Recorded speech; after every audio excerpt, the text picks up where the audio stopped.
The wind did not simply blow across the Wyoming territory. It howled like a lonely spirit searching for a place to rest.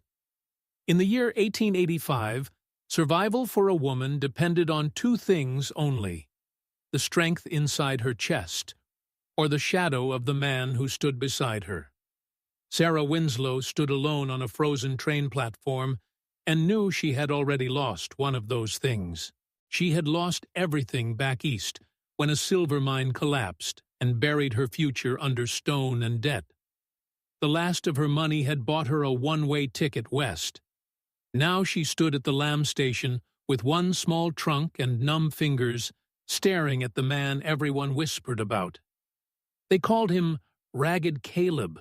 He stood apart from the others, dressed in animal hides and worn wool stitched so many times it barely held together. Snow clung to his boots. His beard was thick and wild, the color of chestnut bark. He looked like a man carved from dirt and stone. A man with nothing to offer but cold hands and a harder life. The train whistle screamed like a funeral song as it pulled away, leaving Sarah behind. The sky above the station was dark and heavy, the color of a deep bruise. Winter was not coming. It had already arrived. In the West, a woman alone was not free. The law had made that clear. The local marshal had told her she could not stay in the boarding house without a husband or steady work. There were no jobs left for women like her. She had two choices only: return east to hunger and shame, or take the hand of the man waiting at the edge of the platform. His name was Caleb Vance. To the people of Lamb, he was barely a man at all. He came down from the mountains twice a year to trade furs for salt and iron. He did not drink in the saloon. He did not speak unless spoken to. Folks said he lived in a hole in the ground and ate like an animal. They said he owned nothing but the rags on his back. Yet when Sarah looked at him, she did not see cruelty. His eyes were calm and deep, like still water that had seen many storms and survived them all. "I have a cabin," Caleb said quietly. His voice was low, steady, like distant thunder rolling through the hills. "It is far. The walk is hard, but you will be safe. You will be respected." Sarah looked down at her thin shoes, and then toward the jagged peaks of the Wind River Range rising in the distance. She knew nothing about mountains. She knew only hunger, cold, and loss. But she saw no threat in this man, only strength, a strength she no longer had on her own. With a trembling hand, she reached out and took his. The circuit judge performed the ceremony in less than 5 minutes. No flowers, no music, just two strangers binding their lives together so they would not freeze alone. When it was done, Sarah Winslow was no longer alone in the eyes of the law. As the sun dipped behind the mountains, Caleb lifted her heavy trunk onto his shoulders, as if it weighed nothing. He did not turn toward the road that led back to town. He pointed instead toward the highest ridge, the one people said no man should climb. "The path is narrow," Caleb said softly. "Follow my tracks. Do not look back." They stepped off the trail and into the dark timber. The last lights of Lamb vanished behind them. Sarah felt a shiver that had nothing to do with the cold. She was not just leaving town. She was disappearing from the world. The forest swallowed them whole. The air smelled of damp earth and ancient sap. Towering pines blocked out the sky. For a long time, the only sound was the crunch of Caleb's boots breaking the frozen ground. Sarah followed, her breath coming out in short white clouds. The silence pressed against her ears. No bells, no voices, only the great quiet of the mountains. Caleb moved with an ease that surprised her. For a man so large, his steps were light and sure. Every few minutes he stopped and listened, his head tilted slightly, reading the mountain as if it were speaking to him. "Wait," he whispered. Sarah froze, her heart pounding. She expected danger. Instead, Caleb knelt beside a frozen stream. He broke the thin ice with his boot and filled a small wooden cup. "Drink," he said. "The high air steals strength if you do not." She drank the icy water, her fingers brushing his rough skin. His hands were scarred and hard, yet careful. As she watched him look toward the peaks, she realized he was not struggling here. He belonged. As they climbed higher, the path grew dangerous. Dirt gave way to slick stone and narrow ledges with sharp drops below. Fear tightened in Sarah's chest. She had thought him poor, but here his knowledge was worth more than gold. By dusk, the wind changed. It carried the smell of snow. Caleb stopped beneath a massive rock overhang. "We stop here," he said. Sarah looked around. There was no cabin, no fire, only cold stone. "Where is your home?" she asked, her voice shaking. "The mountain has other plans tonight," Caleb replied. He moved quickly, gathering fallen branches and dry needles. Choosing carefully, he struck flint and steel, coaxing fire from moss and sparks. Soon, a small flame danced against the stone, casting warm light on his face. "The mountain speaks," he said quietly. "If you listen, she lets you stay." He gave Sarah Willow bark at chew, easing the ache in her head. She watched him work with hands that knew patience and precision. This was no brute. This was a man who understood things the town never bothered to learn. "Why do they call you Ragged Caleb?" she asked. "They see clothes," he said, "not the man." The fire faded. The cold deepened. Caleb stood and looked toward the peaks. "Rest," he said. "Tomorrow we climb higher." Morning did not bring sun. It brought steel-gray sky and wind that cut through wool. Caleb woke her before dawn. "The pass is close," he shouted. "If we reach the far side, we live. If not, the snow buries us." They climbed hard, trees shrinking and twisting as the air thinned. Ice stung Sarah's face. Snow came sideways, erasing the world. She slipped. Before she could fall, Caleb caught her, pulling her into a narrow break between stones. He wrapped her in his heavy buffalo hide. "Body heat," he said calmly. "That is what matters now." As the storm raged, he spoke of stars and directions, his words steady, his voice educated. Sarah listened to his heartbeat, strong and sure. She felt safe in a way she had not felt in years. When the wind finally eased, silence followed. As Sarah shifted, something slid from inside Caleb's coat. It caught the pale light. Gold. She lifted it, her breath catching a fine locket. Inside, a painted portrait of a woman dressed in Eastern silk. Beside it, an etched drawing, not a cabin, a grand structure of stone and glass. Caleb's hand closed gently over hers. "That life is gone," he said. "You are not what they say," Sarah whispered. Caleb stood as the storm broke apart. The sun rose over a world of white fire. "Come," he said. "It is time you see why I brought you." They climbed above the clouds. The air grew warm, strangely soft. Caleb led her to a cliff face that looked impossible. Then he pulled aside frost-covered branches. Stone steps appeared, carved into the mountain itself. Sarah's heart pounded as they climbed. The passage opened suddenly onto a hidden valley glowing green and alive, protected from the wind. Steam rose from pools of clear water. The air smelled of warmth and earth. "This is where the mountain keeps her secrets," Caleb said. As the mist thinned, Sarah saw it.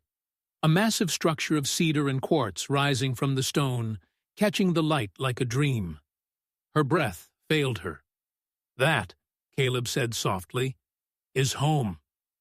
And in that moment, Sarah knew she had not married a poor man at all. She had married a man who had hidden an entire kingdom from the world. Sarah stood frozen at the edge of the hidden valley. Her breath caught somewhere between fear and wonder. The world she had known ended behind her, buried under snow and distance. Ahead stood something that should not exist in the Wyoming Territory of 1885, a house of stone and glass rising from the mountain as if it had grown there on purpose.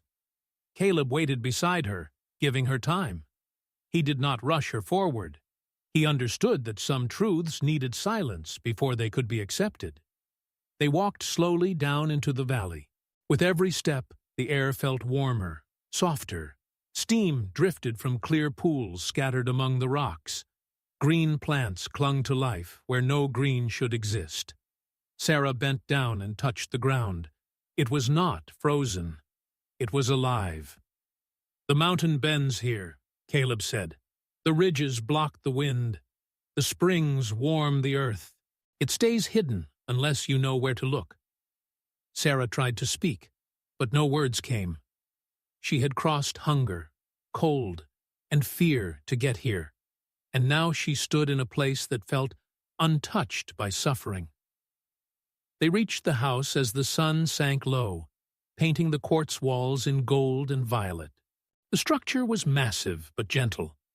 Wide eaves stretched outward to guard against snow. Tall windows reflected the sky. Heavy stone walls rose from the rock itself, fitted so tightly they seemed grown rather than built. "How did you do this?" Sarah asked quietly. "One piece at a time," Caleb said. "Over years." He opened the heavy oak door. Warm air flowed out to meet them. Not smoky or damp, but clean and steady. Inside the floor was smooth slate. Cedar walls lined with shelves reached up toward a high ceiling. Light filtered in through tall glass panels. Even as dusk fell, Sarah stepped inside and felt her legs weaken. This was no trapper shelter. This was a home built with thought and care. Books filled the shelves. Real books, not just ledgers or manuals, but volumes on plants, stars, stone, and design. Caleb lit oil lamps one by one. The light revealed a long table covered in rolled papers and tools, blueprints, drawings like the one she had seen in the gold locket. "This is where I worked," he said. "When the storms trapped me here, when the world below felt too loud." Sarah walked slowly through the room, her fingers trailing along the shelves. She felt like an intruder in a dream. They ate a simple meal of dried meat, roots, and warm water drawn from a stone basin. Running water. Sarah stared as it flowed freely. "The spring sits higher," Caleb explained. "The pressure does the work." That night, Sarah slept in a real bed, wrapped in clean wool, listening to the soft hum of wind far above the valley. For the first time since her life collapsed back east, sleep came without fear. Morning brought quiet light and warmth. Outside, snow raged somewhere beyond the ridges, but here the valley breathed calmly. Caleb showed her the garden plots warmed by channels of spring water. He showed her storage rooms filled with dried food and tools neatly arranged. "You plan for everything," Sarah said. "I plan to survive," Caleb replied. Living came later. As the days passed, Sarah learned the rhythms of the hidden valley. Caleb taught her which plants healed and which harmed, how to read the sky even when clouds hid the sun, how to listen to silence and hear warning inside it. In return, Sarah brought order to the scattered papers and journals that filled the house. She labeled, sorted, and preserved his work. She wrote down his methods in clean, careful script. Caleb watched her with quiet gratitude. One evening, as snow piled high against the windows, Sarah asked the question that had been waiting between them. "Who were you before this?" Caleb stood by the hearth for a long time before answering. Finally, He set a gold blocket on the table between them. "My name was Julian Vance," he said. "I was an architect in New York." Sarah listened as he spoke of iron frames and tall buildings, of wealth and applause, and of a wife who grew weaker as the city grew stronger, of air thick with smoke, of loss that could not be repaired. "I came west to forget," he said.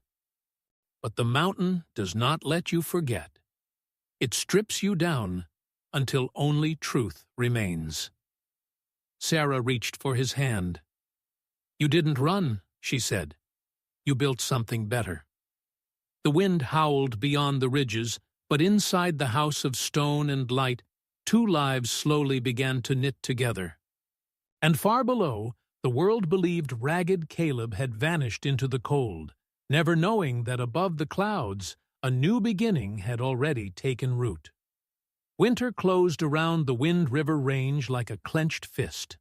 Storm after storm buried the peaks, sealing the hidden valley away from the rest of the world. Down below, towns disappeared under snow, and hunger crept into cabins. But above the clouds, the valley breathed on, warm and steady, as if the mountain itself stood guard.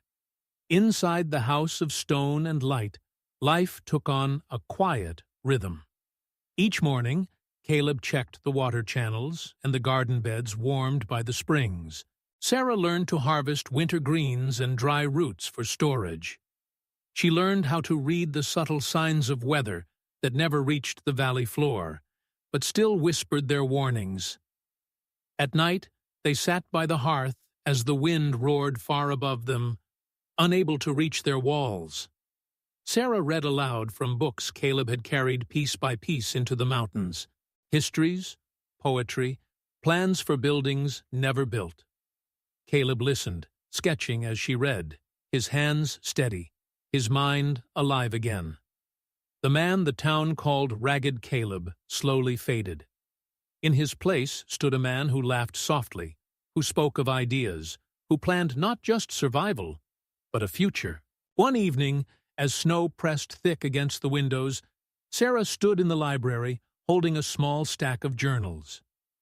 "These deserve more than hiding," she said. "Someday, the world should know what you built here."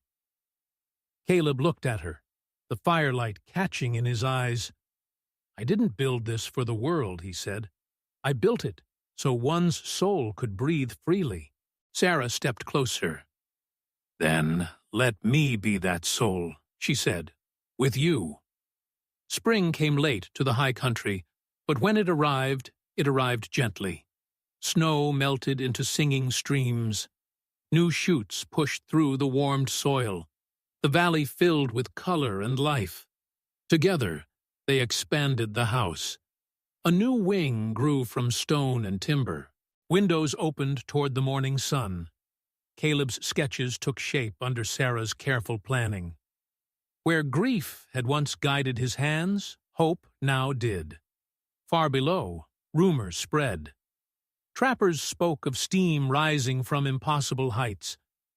Hunters told stories of green valleys hidden in winter, but no one ever found the path. The mountain kept its secret. One clear morning, Sarah stood on the ridge above the house, looking out over endless peaks. She thought of the girl who had stood trembling on a train platform, believing she had married the poorest man in the territory. She smiled. Caleb joined her, slipping his hand into hers. "They think we vanished," she said. "Let them," he replied. "We found what we needed." Years later, when the storms of life had softened into memory, the house still stood strong and warm. A testament not to wealth or pride, but to patience, knowledge, and love strong enough to climb above the clouds. Sarah had not been rescued from the cold alone. She had been led into a kingdom built by bare hands and a broken heart that learned how to hope again. And in the silence of the high mountains, far from judgment and fear, two lives proved that the greatest treasure of the Old West was not gold buried in the ground, but a home built where the world could not take it away.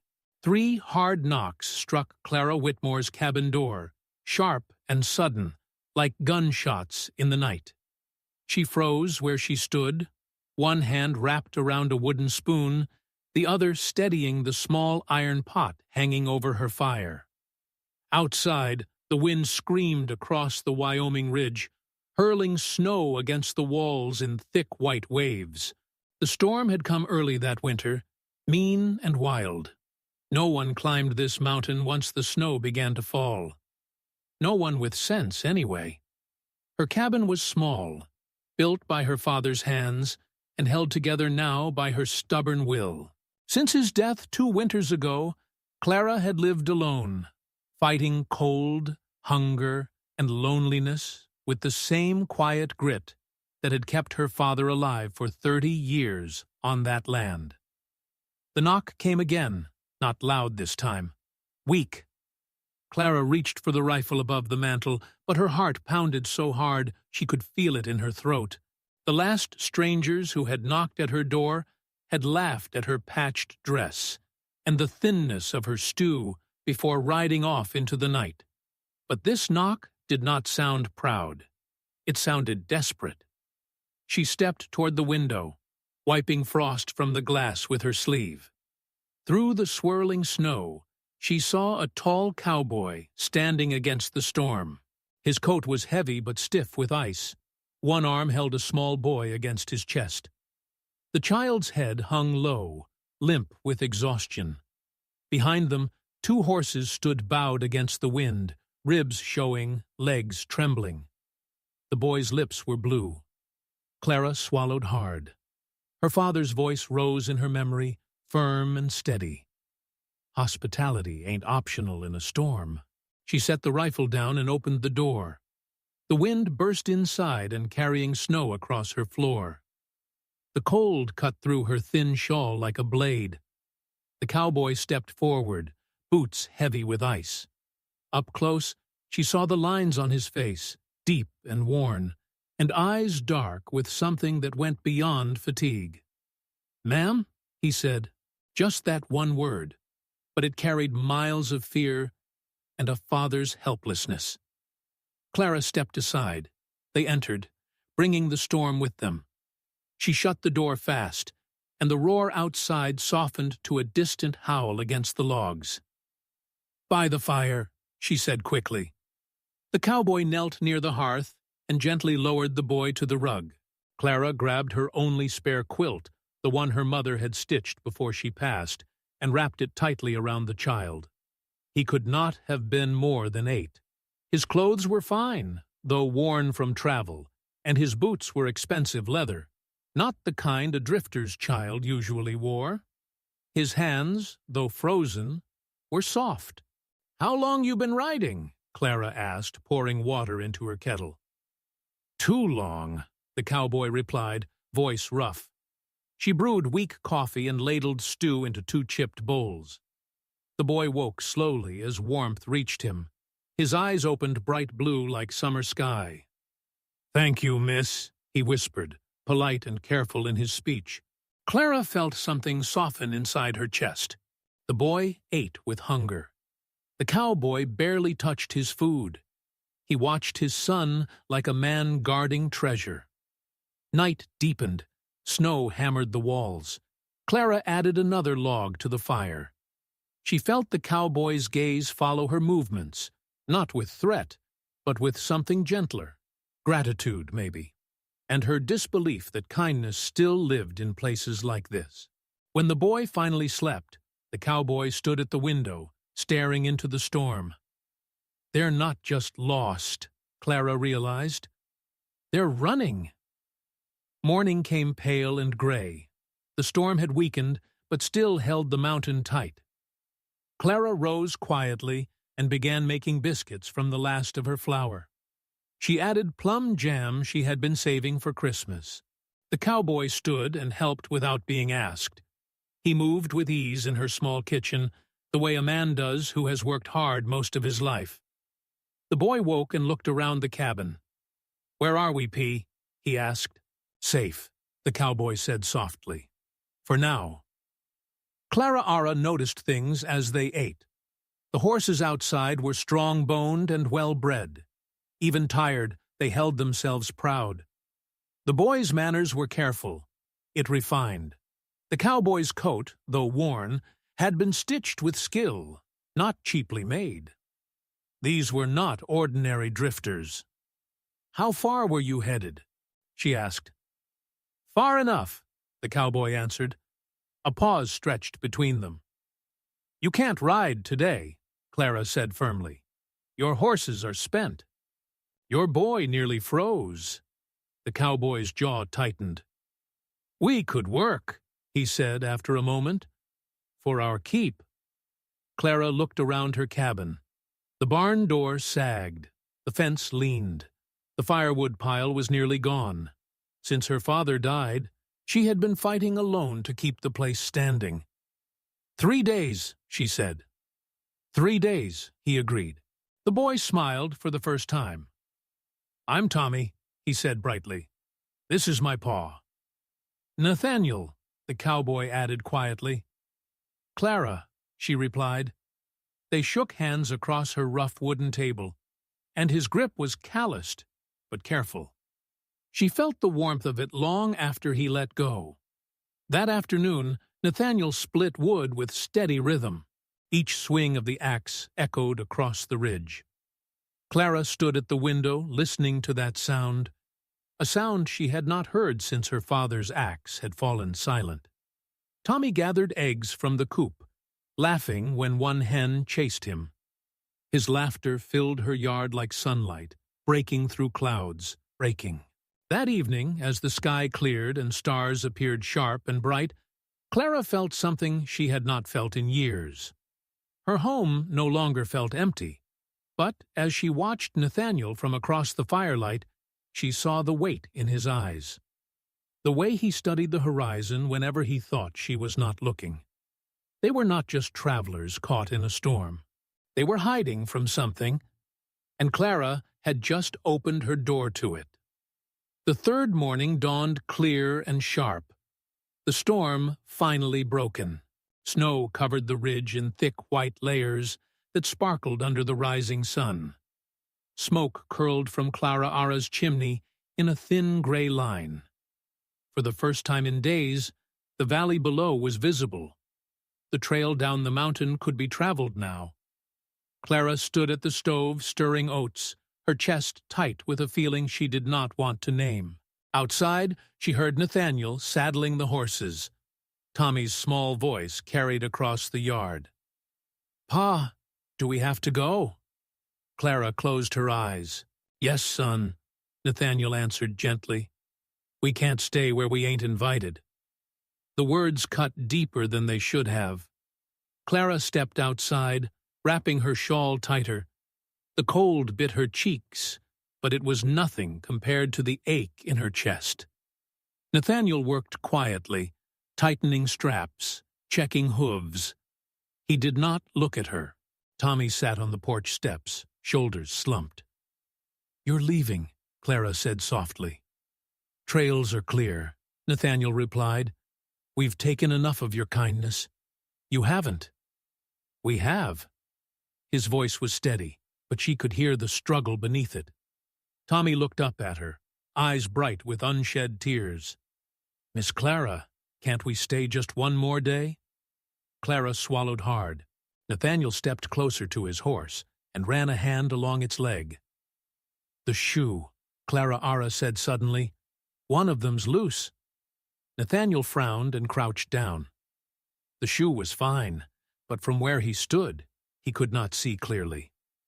"Must have missed it," he muttered. "Better rest him another day," Clara said quickly.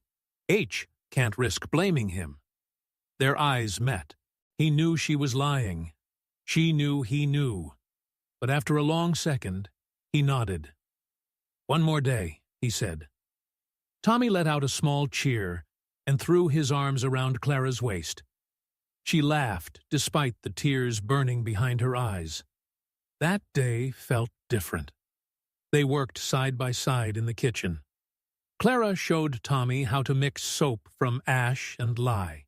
Nathaniel built a small woodshed beside the cabin, strong and square. His hands moved with purpose, as if building something lasting instead of something temporary. Evening fell golden and quiet. After supper, they stood outside beneath a sky so clear it felt close enough to touch. The Milky Way stretched above them like a river of light. "I should tell you something," Nathaniel said low. Clara's heart skipped. "Not tonight," she answered softly. When you're ready."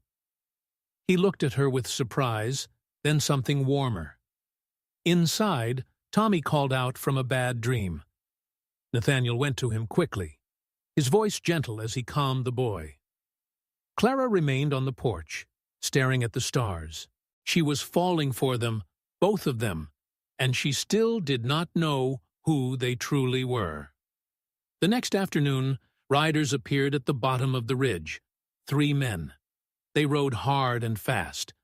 Clara felt her stomach drop. Nathaniel saw them too. His face changed instantly. Whatever softness had been there vanished, replaced by something hard and guarded. "Get inside," he said quietly. But it was too late. The riders reached the yard in a storm of snow and dirt.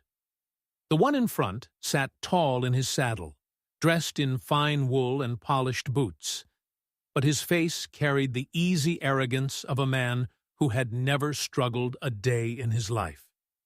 "Afternoon, Clara," he called with a sharp smile. "Heard you got company." Clara stepped forward. "You can leave, Lucas." Lucas ignored her. His gaze slid to Nathaniel standing in the doorway, Tommy half hidden behind him.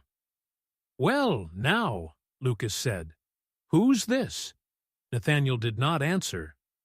Lucas leaned forward in his saddle. "You know there's a railroad coming through this territory. Your land's right in the path. I'm authorized to make you an offer." "Not for sale," Clara replied. Lucas chuckled. "That's so. I also heard you're behind on payments. Shame if you lost everything your daddy built." Clara felt heat rise to her face. She had begged the banker for more time. She had stretched every dollar thin. How did Lucas know? But Nathaniel stepped forward slightly. The movement was small, but Lucas's horse shifted nervously. "What's your name?" Lucas asked him sharply. "Doesn't matter," Nathaniel said. Lucas's eyes narrowed. "A man who hides his name is hiding more than that." "Get off my land," Clara snapped. Lucas smirked. "Think about my offer before you lose it anyway." He turned his horse and rode off with his men, laughter trailing behind them. The yard fell silent. Clara turned to Nathaniel. "Tell me the truth," she demanded. "Who are you?" He looked at her, pain clear in his eyes. "A man trying to do right," he said quietly. "That's not enough. It's all I can give." The words hung heavy between them. That night, Clara lay awake, listening to the wind and to the quiet sounds of Nathaniel packing their few belongings. Before dawn. "Oh," she heard Tommy crying softly. "We can't leave her, Pa," the boy pleaded. "A man respects what's asked of him," Nathaniel replied, his voice breaking. Clara pressed her hand to her mouth to keep from sobbing. When morning came, she did not go outside to watch them leave. She stood at the window and listened to hoof-beats fade down the trail, and with each step, they took away from her cabin. Something inside her felt like it was breaking. Wait, before we move on, what do you think about the story so far? Drop your thoughts in the comments. I'm really curious to know. Clara did not remember falling to her knees, only the sound of the door closing and the silence that followed. The cabin felt empty again. Too empty. She had survived 2 winters alone after her father passed. She had endured hunger, cold, and the kind of loneliness that made a person forget their own voice. But this felt different. This felt like she had pushed away something good, because she was afraid to hold it. Hours passed. The sun climbed higher. Snow melted slowly from the roof, dripping steady outside her window. A knock came at the door. Clara's heart jumped. She opened it to find old Moses, her nearest neighbor from 5 miles down the ridge. He rarely visited anyone. "You sent them away," he said quietly. Clara nodded. Moses stepped inside without waiting to be invited. "You know who that man is?" She shook her head. "Nathaniel Thorne Harrison," Moses said, "only son of the Harrison Railroad Empire, richest family in 3 territories." Clara Ara felt the floor tilt beneath her. "Harrison," she whispered. Moses nodded. His wife died last year, bringing their 2nd child into the world. Baby didn't survive. Folks say he walked away from the company not long after, took the boy, and disappeared. Clara's hands trembled. Lucas found out he was in town. Moses continued, "Plans to expose him in the square tonight. Drag him back to that life. Use him to push that railroad through whether folks like it or not." "When?" Clara asked. Now she was already reaching for her coat. The ride down the mountain was wild and dangerous. Ice hid beneath fresh snow. Her mare nearly slipped twice on the narrow turns. Wind cut at her face and stole her breath. But she did not slow down. She saw Tommy's tear-streaked face in her mind, heard Nathaniel's quiet voice. "We can't leave her." The town came into view just as darkness fell. The lanterns flickered along the main street. A crowd had gathered in the square. Lucas stood on the porch of the hotel, speaking loud enough for everyone to hear. "There he is," Lucas announced. "Nathaniel Harrison, hiding like a common drifter." Nathaniel stood below, straight and silent. Tommy clung to his side. Clara rode straight through the crowd. People scattered as she pulled her horse to a stop in the center of the square. Every eye turned to her. She dismounted, legs shaking, but steady enough to carry her forward. "That poor girl's here to defend him," Lucas sneered. Cara stepped between Lucas and Nathaniel. "Call me poor," she said loudly. "I gave shelter in a storm. What have you given but threats?" A murmur moved through the crowd. "He lied to you," Lucas shot back. "He fixed my fence," Clara replied. He chopped my firewood. He treated me like I mattered. If that's lying, I'll take it." Nathaniel stepped forward. "I hid my name," he said firmly, "but I didn't hide my work." Lucas laughed sharply. "You're still behind on your banknotes, Clara. Tomorrow, that land won't be yours." Nathaniel reached into his coat and pulled out folded papers. "Already settled," he said calmly. "Bought her debt before I left this morning. Deeds clear." Gasps filled the square. Clara stared at him. He had paid her debt even after she told him to leave. "You can't buy decency," Lucas spat. "I didn't buy it," Nathaniel answered. "I found it in a cabin on a mountain." Lucas's confidence cracked. He looked around and saw no support left in the crowd. Slowly, he turned and walked away. Silence followed. Nathaniel looked at Clara. "The land's yours," he said quietly. "I only wanted you free." "And you?" she asked softly. "Are you free?" Before he could answer, Tommy slipped his small hands into both of theirs. "Can we go home now?" he asked. The word hit Clara like sunlight after winter. Home. She looked at Nathaniel. He looked back at her, uncertainty in his eyes. "Yes," Clara said gently. "Let's go home." Spring arrived late that year, but when it did, it came strong. Wild flowers covered the ridge in color. The snow melted into clear streams. The cabin no longer stood lonely against the sky. Nathaniel built a second room onto the house. He repaired the barn properly and fenced the garden with straight posts that would last for decades. Everywhere Clara looked, she saw proof that he was staying. Tommy's laughter echoed across the yard each morning, and he grew taller, stronger, happier. They married in early summer, a simple ceremony with Moses as witness and the mountains as their church. Clara wore her mother's dress. Tommy stood proud beside them. The cabin that once held only silence now held life. Months later, as Autumn painted the ridge gold again, Clara stood at the doorway, watching Nathaniel teach Tommy how to mend fence. She rested a hand over her growing belly. The baby would come in winter. A full circle from the night 3 desperate knocks had changed everything. Nathaniel came up behind her, wrapping his arms around her carefully. "You ever regret it?" she asked softly. "Walking away from all that wealth?" He smiled down at her. "I didn't walk away from wealth," he said. "I found the real kind." Tommy ran toward them, and holding a wild rose he had picked from the ridge. "For the prettiest ma on the mountain," he declared proudly. Clara laughed and pulled him close. The wind carried the scent of pine and wildflowers. Smoke rose steady from their chimney.